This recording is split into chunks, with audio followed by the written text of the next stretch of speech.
Subscribe to my channel for more videos and press the bell icon for latest updates. बिस्मिल्लाहिर्रहमानिर्रहीम। अस्सलाम वालेकुम। Dear student, आज का जो हमारा टॉपिक है उसमें हमने आखिरी सब डिवीजन को डिस्कस करना शुरू करना है, जिसका टाइटल है टीरोप्सिडा। पी इसमें साइलेंट होता है, तो इस वजह से हम इसकी प्रोनाउंसिएशन टीरोसिडा भी है और टीरोप्सिडा भी है। जो आपको अच्छा लगे आप प्रोनाउंस कर सकते हो। इसको 3 क्लासेस में डिवाइड किया गया है और उनकी डिटेल भी आपकी बुक में है। Class filicinae, class gymnospermae, class angiospermae. तो जिनके साथ भी स्पर्मी का वर्ड लगा होता है, मतलब क्या होता है, सीड प्रोड्यूसिंग प्लांट, कि उनमें सीड बनता है, बीज बनता है। ठीक हो गया। तो पहले हम क्लास फेलिसिनी के मेंबर को डिस्कस करेंगे, बाद में फिर हम ये सीड प्रोड्यूसिंग प्लांट की तरफ आएंगे। तो क्लास फेलिसिनी, इनका कॉमन नेम फर्न्स है और ये वो क्लास है इस पूरे ग्रुप के जिसके पास सीड नहीं होते। तो इस वजह से बुक वाले ने यहीं से स्टार्ट किया, क्लास फेलिसिनी कंटेन्स सीडलेस प्लांट। हालांकि जितने भी पीछे ग्रुप पड़े थे किसी में सीड नहीं बनते, सिर्फ ये वर्ड यहाँ क्यों इस्तेमाल किया गया है, क्योंकि इसके ग्रुप के बाकी मेंबर के पास सीड है, इसके पास सीड नहीं है, इस वजह से, ताकि डिफ्रेंशिएट आप लोग कर सकें।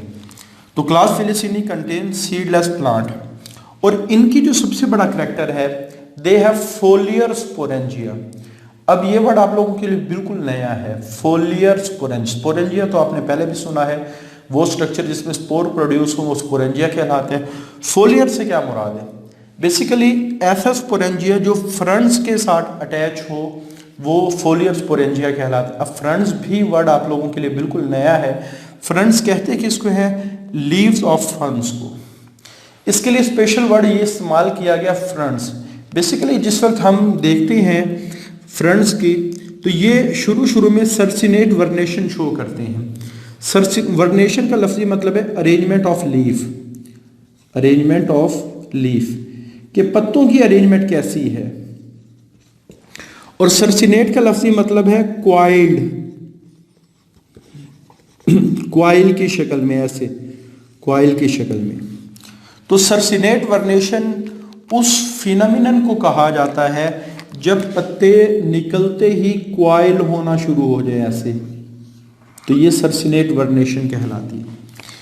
तो बेसिकली ये इन प्लांट की प्रॉपर्टी है, ये है कि जब ये सॉइल में होते हैं, जैसे फॉर एग्जांपल मैं कहता हूँ कि ये इनका स्टेम आमतौर पे सॉइल में होते हैं, इसको डिस्कस भी करेंगे। तो ये जब पत्ता बनाता है तो आमतौर पे वो अंदर ही क्वाइल होना शुरू हो जाते हैं और फिर ये क्वाइल शक्ल में बाहर निकलते हैं और फिर बाहर निकल के फिर ये ओपन होते हैं ऐसे।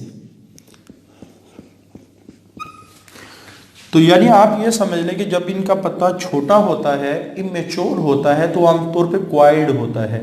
इस वजह से इस तरह की अरेंजमेंट को हमने कहा सर्सिनेट वर्नेशन। और ये सिर्फ कैरेक्टरिस्टिक ऑफ फर्न है, यानी जितने भी फर्न के मेंबर हैं उनमें ये प्रॉपर्टी, ये कैरेक्टरिस्टिक पाई जाती है। तो when the frond is young and immature, frond से मुराद लीव्स, पत्ता, ठीक है। When the frond is young and immature it is coiled, तो आमतौर पे क्वाइल्ड होता है। This pattern of development of leaf is called as circinate vernation. और ये इसको मैं आप कह सकते हैं कि ये VIP शॉर्ट क्वेश्चन तो ये VIP शॉर्ट क्वेश्चन है।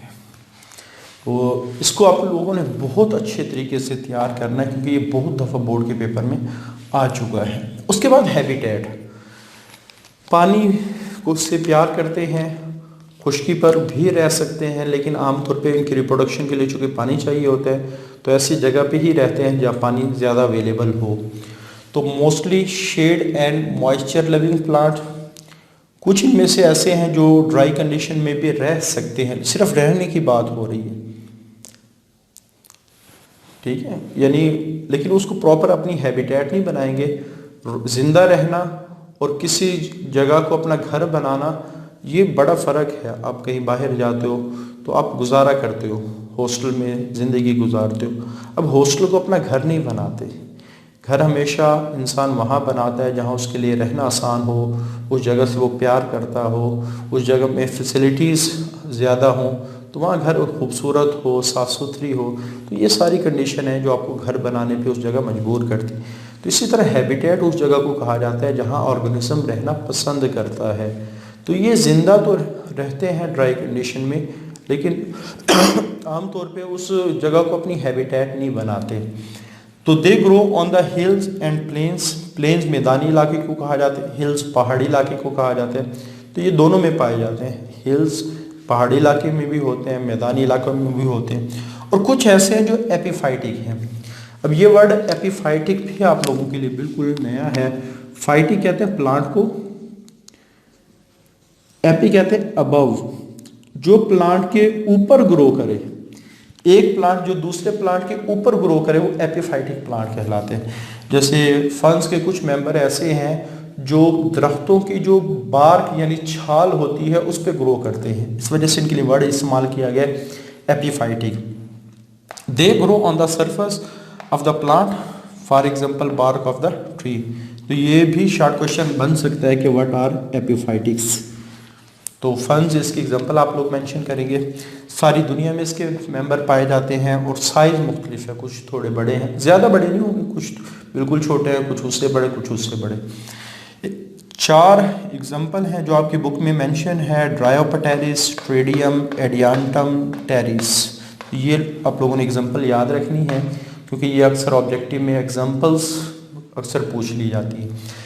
तो एक जो इनका रिप्रेजेंटेटिव मेंबर है उसको हम कहते हैं एडियांटम, या इसको मेडन हेयर फर्न भी, मेडन कहते हैं बिल्कुल नए को, हेयर बाल को कहा जाता है, फर्न ये क्लास फेलिसिनी के मेंबर को कहा जाता है। तो बेसिकली इसको मेडन हेयर फर्न क्यों कहा जाता है? जो इसकी शाखें हैं, जो इसकी ब्रांचेज हैं, वो बिल्कुल ऐसे ब्लैक कलर की होती हैं, काले रंग की होती हैं और शाइनी होती है, स्मूथ होती हैं। और इसी तरह जिस तरह एक बिल्कुल नया निकला बाल ब्लैक होगा, शाइनी होगा, स्मूथ होगा, तो इसकी ब्रांचेज ऐसे लगती हैं जैसे बिल्कुल नया निकला हुआ बाल हो।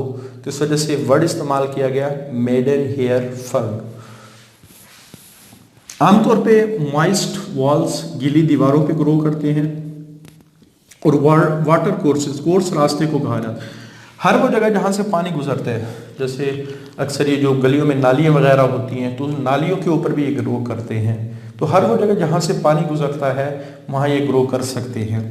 और एक छोटी सी हर्ब है, हर्ब उस प्लांट को कहा जाता है जो नॉन वुडी हो, जिसमें हड्डी ना हो, सॉरी जिसमें लकड़ी ना हो।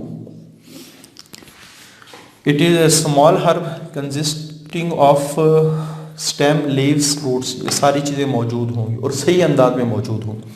अच्छा, उसके बाद इसका स्ट्रक्चर समझने से पहले यहाँ 2 टर्म्स आप लोगों ने समझनी है, what is compound leaf, what is simple leaf. हमारे पास अगर लीफ फर्दर डिवाइडेड ना हो तो वो सिंपल लीफ कहलाती है। कंपाउंड लीफ ये पूरा लीफ है, इसके ऊपर छोटे छोटे पत्ते यानी पत्ते के ऊपर छोटी छोटी पत्तियाँ हैं। तो जो छोटी छोटी पत्ती हैं इनके लिए वर्ड इस्तेमाल करते हैं लीफलेट्स। ठीक, तो ये सारा लीफ है, इसके ऊपर छोटी पत्ती को हम क्या कहते हैं? लीफलेट्स कहते हैं। तो ऐसा लीफ जिस पर लीफलेट हो वो कंपाउंड लीफ कहलाता है, जो बिल्कुल सिंगल हो उसको हम कहते हैं ये सिंपल लीफ है। इसी तरह टेप रूट और एडवेंटिशियस रूट। टेप रूट वो होती हैं जो आमतौर पे सीड के रेडिकल से निकलती हैं, क्योंकि सीड में 2 पोर्शन होते हैं, एक को पल्म्यूल कहा जाता है जिससे स्टेम निकलता है, एक को रेडिकल कहा जाता है जिससे रूट निकलती है और ये नीचे गहराई तक जाती है। लेकिन एडवेंटिशियस रूट अगर प्लांट के किसी और स्ट्रक्चर से निकल आए, जैसे स्टेम से अगर कोई रूट्स निकल आए, लीव से कोई रूट्स निकल आए, फ्लावर से कोई रूट्स निकल आए, तो वो एडवेंटिशियस रूट्स कहलाती है, develop from the other organ. तो ये बिल्कुल छोटी छोटी होती हैं, ज़्यादा गहराई में नहीं जाते। टेप रूट ये बड़ी रूट होती है जो ज़्यादा गहराई में जा सकती है। तो बहरहाल ये जो प्लांट है इनमें एडवेंटिशियस रूट होती हैं, उसकी लॉजिक क्या उसको भी हम डिस्कस करेंगे जी। अब हम आ जाते हैं स्ट्रक्चर ऑफ एडियांटम से।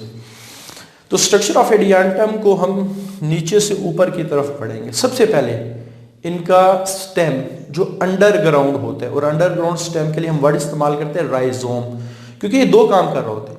एक तो ये स्टेम है और दूसरा ये रूट्स की तरह का फंक्शन भी परफॉर्म कर रहा होता है, यानी एब्जॉर्प्शन ऑफ वाटर और मिनरल भी कर रहा होता है। और प्लांट को एंकरेज यानी प्लांट को ज़मीन में जो फिक्स होने के लिए फैसिलिटी भी प्रोवाइड कर रहा होता है। तो इनका जो राइजोम है अच्छा, राइजोम के कुछ करैक्टर हैं जो आप लोगों ने याद रखने हैं। हॉरिजॉन्टली ग्रोइंग है, जमीन के साथ साथ ग्रो करते हैं। अंडरग्राउंड है, जमीन के नीचे होते हैं। शॉर्ट है, छोटा सा तो बड़ा, मैंने इस वजह से ड्रा किया ताकि आप लोग समझ सकें। ठीक है, काफ़ी मोटा होते हैं। अनब्रांच, और ब्रांचेज इस पर नहीं होती। तो ये इसके कुछ करैक्टर हैं राइजोम के। उसके बाद इसकी लोअर साइड से एडवेंटिशियस रूट्स निकलती हैं। Adventitious roots arise from the lower surface of rhizome. और इसकी जो अपर सरफेस है ये प्रोटेक्टेड है। Rhizome is protected by brown scale. ये रेड कलर के आपको नजर आ रहे होंगे, ये ब्राउन स्केल होते हैं बेसिकली, लेकिन चूंकि ब्राउन कलर का मार्कर नहीं था इस वजह से हमने रेड कलर का ड्रा किया है। और इन स्केल को रेमिंटा कहा जाता है। तो ये ऑब्जेक्टिव में काफ़ी दफ़ा आया कि व्हाट इज़ रेमिंटा। तो रेमिंटा उन छोटी छोटी स्केल्स को कहा जाता है, छिलकों को कहा जाता है, जो ब्राउन कलर के होते हैं और जिन्होंने एडियांडम के राइजोम की सरफेस को कवर किया होता है। तो अगर आप देखें इस सरफेस के ऊपर एक तो ब्राउन कलर के रेमिंटा होते हैं काफ़ी सारे, और दूसरा जो लीफ है जिसको फ्रंट कहा गया है, जो आप कह सकते हैं क्वाइल होते हैं, इसको हमने कहा फ्रंट। ठीक है, फ्रंट की जो बेसिस है उसने भी लीफ को कवर किया होता है। बेसिस से क्या मुराद है? जो बुनियाद है, यानी पत्ता जिस जगह लगा होता है वो उसकी बेस कहलाती है, उसको लीफ बेस कहते हैं। तो अगर आप देखें जो राइजोम है वो दो चीज़ों से कवर है, एक ब्राउन कलर के स्केल्स और दूसरा लीफ बेसिस। तो इन दोनों ने इसको कवर किया होता है। Persistent leaf basis, persistent leaf basis, और ये लीफ बेसिस पर हमेशा मौजूद रहती हैं, इस वजह से परसिस्टेंट का वर्ड इस्तेमाल किया, जो ऑलवेज प्रेजेंट, जो हमेशा मौजूद रहेंगी। उसके बाद तो फ्रंट शुरू में जब निकलता है तो वो इमेच्योर होता है, और इसको हम क्या कहते हैं? ये सर्सिनेट वर्नेशन शो करता है, सर्सिनेट वर्नेशन शो करता है। और इसकी जो शेप है वो फिडल हेड है। फिडल हेड क्या होती है? आप लोगों ने अक्सर म्यूजिकल इंस्ट्रूमेंट देखा होगा, गिटार वगैरह। तो अगर ये उस शेप की होती है जिसकी सरफेस ऊपर से चौड़ी हो, फिर दरमियान में एक बारीक सा डंडा हो, और उसके बाद एक छोटा सा मजीद थोड़ा सा फूला हुआ पोर्शन हो, तो ये आमतौर पे कहलाता है फिडल हेड। तो इसके भी लीव्स इसी तरह होते हैं कि ऊपर से चौड़ा पोर्शन, फिर दरमियान में एक छोटा बारीक सा डंडा, फिर नीचे थोड़ा सा फूला हुआ पोर्शन। तो इस तरह के अरेंजमेंट को हम क्या कहते हैं? Fiddle head. तो ये जो क्वाइलिंग अरेंजमेंट शो करते हैं इसको हम कहते हैं सर्सिनेट वर्नेशन शो कर रहा है। ठीक हो गया? अच्छा, उसके बाद ये जब फ्रंट ओपन होता है तो ये सारा स्ट्रक्चर डेवलप होता है। तो इस स्ट्रक्चर को के लिए हमने वर्ड इस्तेमाल किया पाइनेटली कंपाउंड लीफ, यानी एक ऐसा लीफ जिस पर लीफलेट हो वो कंपाउंड लीफ कहलाता है। और चूंकि एडियांटम में लीफलेट के लिए वर्ड इस्तेमाल किया गया पाइना एंड पाइन्यूल्स, तो हमने कह दिया पाइनेटली कंपाउंड लीफ। तो ये आपने वर्ड समझना है, पाइनेटली कंपाउंड लीफ। लीफ जिस पर लीफलेट हो कंपाउंड लीफ कहलाते हैं, और अगर लीफलेट को पाइना कहा जाए तो ये पाइनेटली कंपाउंड लीफ। तो ये जो सारा स्ट्रक्चर है, ये जो सारा स्ट्रक्चर है, ये आप ये समझ लें फ्रंट की ओपनिंग की वजह से डिवेल्प होता है। अच्छा, वो पोर्शन अगर आप देखें, ये वाला जो पोर्शन है इसमें कोई ब्रांचेज नहीं निकली, इसमें ब्रांचेज नहीं निकली, तो इस पोर्शन के लिए हम वर्ड इस्तेमाल करते हैं स्टाइप या स्टॉक। और उसके बाद वो ब्रांचेज जो इन लीफलेट्स के दरमियान में मौजूद है उसके लिए वर्ड इस्तेमाल करते हैं रैचीज या रैकीज भी इसको कहा जाता है। तो लीफलेट के दरमियान वाले ब्रांचेस को रैकीज कहा जाता है। जो विदाउट लीफलेट्स हो ब्रांच उसको स्टाइप या स्टॉक कहा जाता है। ठीक हो गया? तो ये आप लोगों ने दोनों में डिफरेंस याद करना है। स्टाइप ये विदाउट लीफलेट्स होती है, और रैकीज ऐसे ब्रांचेस को कहते हैं जो लीफलेट्स के दरमियान में मौजूद हो। अच्छा, उसके बाद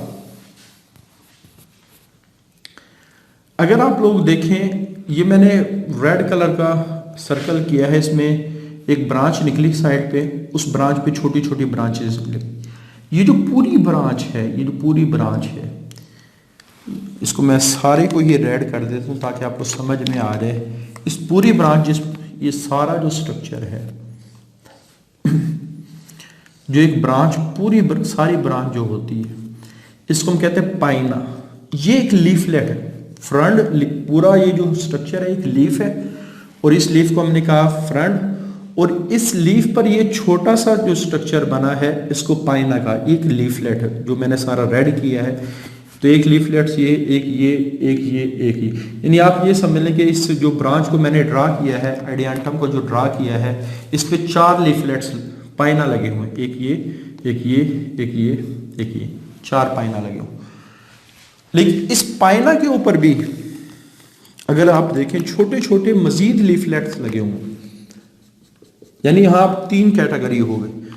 सबसे लीफ को हमने कहा फ्रंट, इस सारे स्ट्रक्चर को हमने कहा पाइना, और ये जो छोटा है इसके लिए हम वर्ड इस्तेमाल करते हैं पाइन्यूल्स, यानी पहले लीफ, फिर लीफलेट्स, फिर छोटे लीफलेट्स, 3 लेवल आ गए। ठीक है, तो पाइना को डिफाइन कैसे करेंगे? लीफलेट्स ऑफ प्राइमरी ऑर्डर, कि वो लीफलेट्स जो बड़े हों। पाइन्यूल्स को कैसे आप कह सकते हैं डिफाइन करेंगे?